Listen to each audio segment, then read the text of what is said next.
I'm the oldest of 5 children, born to an immigrant Puerto Rican father and a French-Irish mother who are both deaf. And of all the life lessons that they have taught me over the years, I always like to begin my talks by repeating in sign language the one lesson that my parents taught me every day of their lives. The place of my biggest challenge is always the source of my greatest strength. It's such a pleasure for me to be with you today. And I hope that not too many of you are disappointed in seeing me because you were expecting the other Jose Feliciano. And I would try to make it up to you by singing Chico and the Man, but even my deaf parents will tell you I can't carry a tune to save my life. My father, who was born deaf in Aguadilla, Puerto Rico, left school in the 6th grade after his parents divorced. And my grandfather owned a very large, successful paint and body shop in Aguadilla. And he instinctively understood that when someone loses one of their senses, all their other senses takes over and compensates for the loss. And he also realized at a very early age that my father was really good at working with his hands and patiently taught him a life skill in the automobile paint and body business. At the age of 19, my father left Puerto Rico for Aguadilla and moved to a village that was slightly bigger than Aguadilla, New York City, to find his mother. And he eventually found her. And by utilizing the skills that he learned as a boy, he quickly got a job at a local paint and body shop in the city. And during the day, my father worked harder than everybody else did in that shop. I mean, be covered with automobile paint and grease. And when 5 o'clock hit, he'd take a shower, get cleaned up, throw on a suit and tie, wear one of those fedora hats, you know, it's real popular in the 1950s, and he'd go out and he'd paint the town. My mother, on the other hand, was a shy girl. And she was born and raised in the heart of New York City. And like my father, she was also born deaf. And when I was a kid, I asked my mother, I said, why is our neighborhood called Hell's Kitchen? And she told me that it was shorthand for Helmus Restaurant on the corner. She explained that rather than everybody going to Helmus Restaurant, they would just simply say, let's go to Hell's Kitchen. Now, between you and I, there were no Helmus Restaurant in the 1800s when a reporter for the New York Times first referred to that section of the city as Hell's Kitchen. But my mother never saw the negative side of things. And even though I told her the real origin of the name, if you were to ask her today, how did Hell's Kitchen come about, she'd still tell you that it's a place where a lot of New Yorkers used to eat breakfast at Helmus Restaurant on the corner. She still looks at the positive side of life. And as fate would have it, my soon-to-be parents met at a citywide bowling tournament that was held for over 250 area deaf mutes. They met, they dated about a year later they got married, and a year after that they had me, Jose Anselmo Feliciano Jr. Now life wasn't easy. 2 deaf people living on 47th Street between 9th and 10th Avenue in Manhattan, New York City with a brand new baby boy. Talk about overcoming life obstacles. And I asked my mother, I said, Mom, how did you know when I cried at night? And she explained that because babies kick their feet, that all she had to do was lay me down sideways next to her in bed, and the kicking from the crying would wake her up. Now, I don't think anybody's ever taught my mother that little trick, but we all learn to adapt in our own way. And my mother's parents, Tim and Edith, lived in the apartments below us. And my grandfather was the superintendent of the building that we lived in, and they were the ones who taught me how to speak.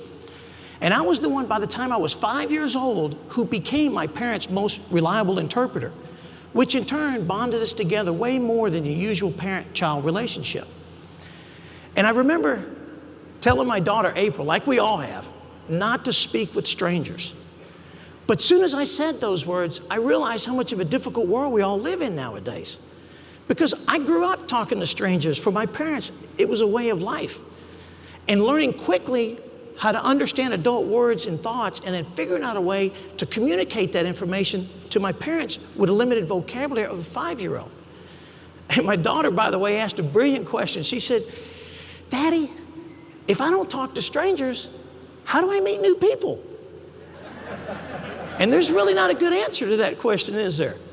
That's one of the great things about having kids around, isn't it? They ask simple, uncensored questions that make us think and sometimes have to answer outside our comfort zone.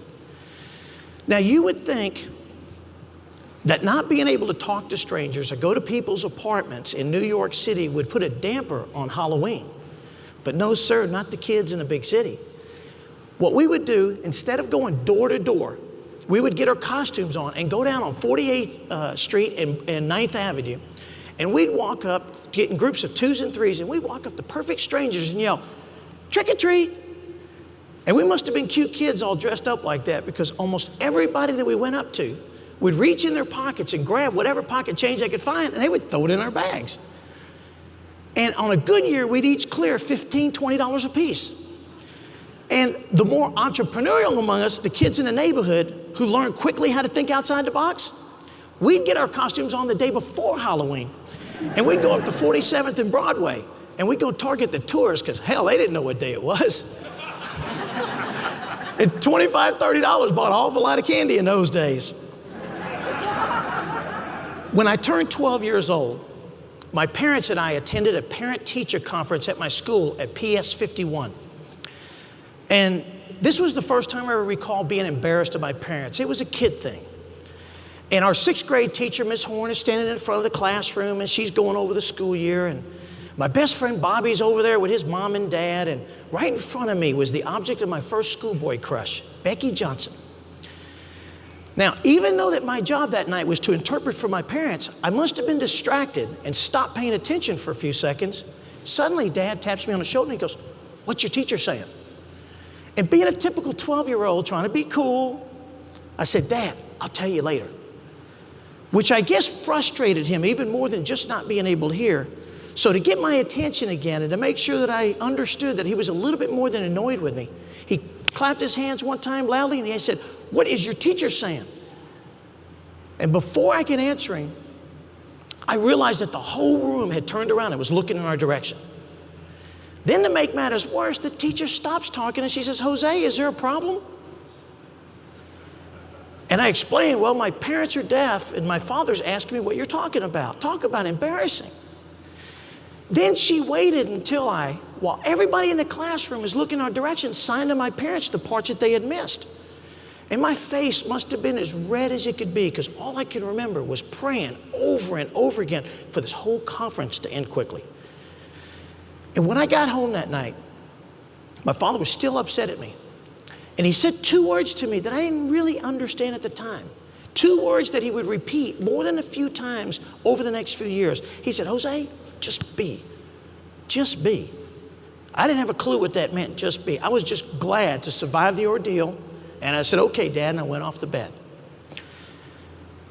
When I turned 14, my family packed up everything that would fit into a couple of old suitcases. And we sold everything else that we couldn't carry. And my parents and my 2 brothers and sister went down to the Port Authority on 42nd Street, and we bought 6 bus tickets, and we boarded a Trailways bus for Jacksonville. We moved from Hell's Kitchen, New York, to Jacksonville, Florida. Jacksonville. Can you imagine how excited I was? I mean, goodbye to New York's cold, snowy winters and hello to Jacksonville's beautiful, warm, sandy beaches. I was going to be living in a year-round paradise. Endless summers, bikini, suntan lotion. I was the luckiest 14-year-old boy in the history of the world. Jacksonville was sunny. It was hot. But there were no beaches to be found. You see, I guess I got caught up in the excitement of hearing that we're going to be moving to Jacksonville that I didn't realize, in addition to Jacksonville, Florida, there was another Jacksonville in Texas. Jacksonville, Texas. Jacksonville, Texas. It turns out that we were moving about 111 miles southeast of Dallas on US 175. We were moving from 7 million people to a little low East Texas town of a population of 7,000 people.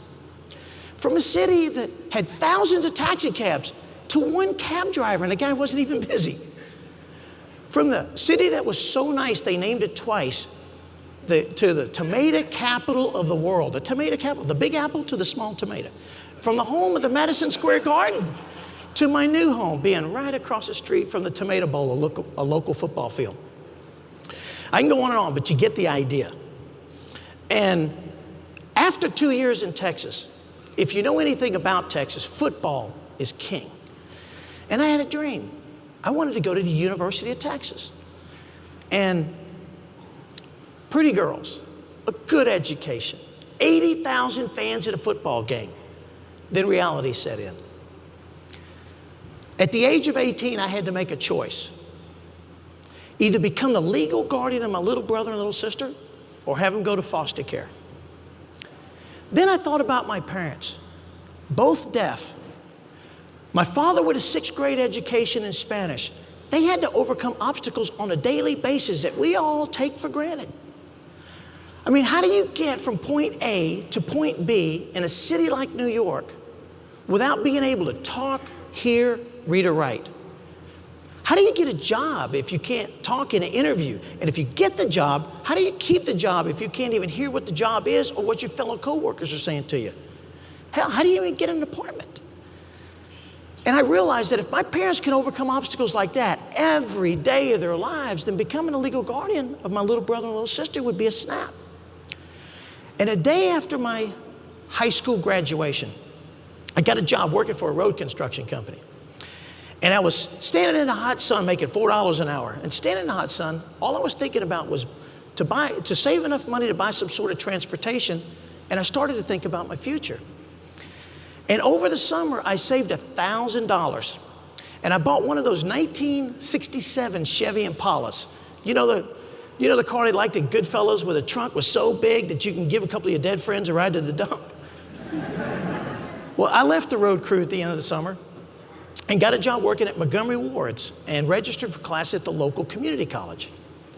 So there I was driving my $600 Chevy Impala, legal guardian of my little brother and little sister, working 30 hours a week at Montgomery Ward's, selling appliances I couldn't afford, taking 18 hours of classes at the local community college, paying my way through school, living in a painfully small 1-bedroom apartment, interpreting from my parents, and for good measure, I decided to join a fraternity. And before I knew what happened, a year later, a couple of my fraternity brothers nominated me to be the president of the local chapter. And my opponent was a guy named Troy Phillips. He was a pledge brother of mine. He came from a wealthy neighborhood in Dallas called Highland Park. Had a 4-car garage, had a gardener, had a beautiful Datsun 280ZX. In town, he had a 2-bedroom apartment, didn't have to work, always had a wad of cash in his pocket, and his tuition was paid for in full. And looking at him and looking at me, I said, there's no way I could win. And when they announced the next president of the Sigma Phi Epsilon fraternity was Jose Feliciano, everything went quiet. Inside, I was so happy.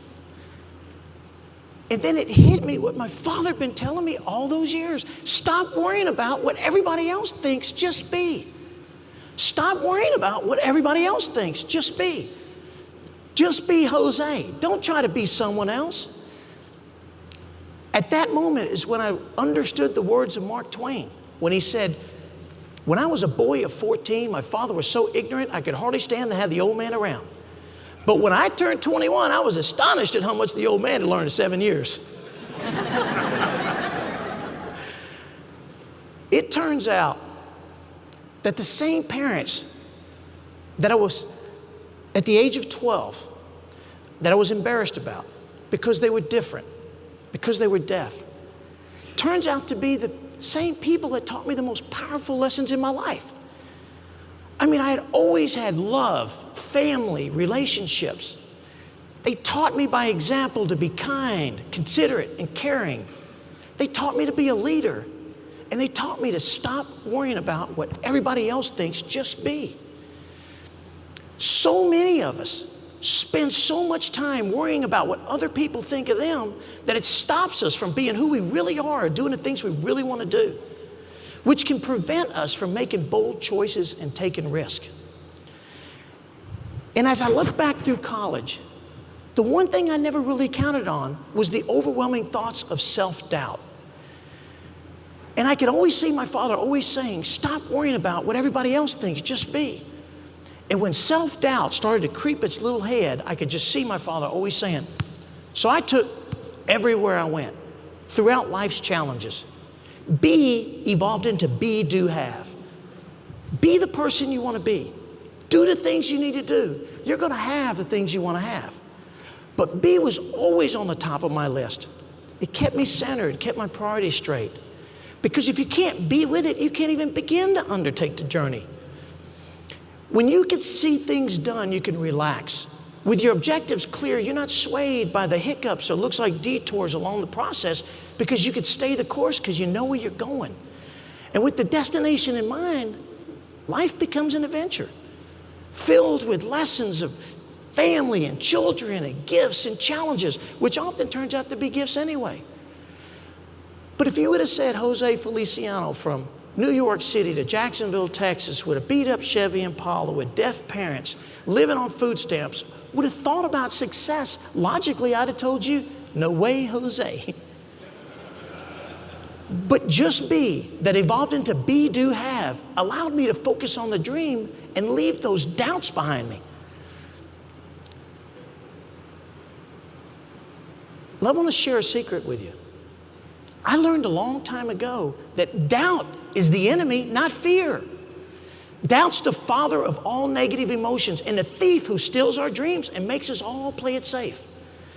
And we think that if our visions are clear, our destination is clear, that people might find us cocky or self-centered. But doubt brings out the worst in all of us, kills the magnificent. Doubt actually says it's impossible, it can't be done. It's like these two little guys on your shoulders. It's impossible, can't be done. It's impossible, can't be done. And I've learned more recently how to respect my ally doubt, because I began to discover a strange truth about him. Doubt holds a secret in our hands. Doubt actually is the guardian of the gates to all miracles.